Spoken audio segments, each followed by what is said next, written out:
bibi yako kuna balloon kwa tumbo. Na sasa inakuhusu aje? Sasa balloon iko na shida gani? Unaweka aje tumbo like balloon inakaa mimba na hata ikai mimba. Ukweli hizo ni nini mnafanya nyinyi watu? Acha nikwambie, huyu demu yangu tumekuwa na yeye 7 years. Tumekuwa na yeye miaka 7 na najua hizo balloons. Hadi si mimi ndo nampulizia. Mimi ndo nampulizia saa hizi nampea ingine. Sasa essence ya balloon ni nini kama ni balloon? Kwani atashinda na balloon for the rest of her life? Madam, tumeona 7 years.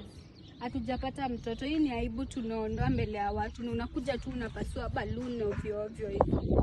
Hiyo ni aibu tunaondoa mbele ya watu. Madam, usiingililia story za watu kama ujui reason watu wanafanya. But hiyo ni nini sipo? Kwani unajua sasa hata hii sina na balloon for the rest of the life. Like unafaa mkubali na kuendelea na maisha. Yaani babe, watu hawezi mind their business swali. Tubuy balloons zingine za 500.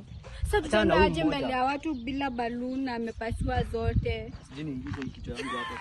Tuingize kichwa. Kuna ufala rangu.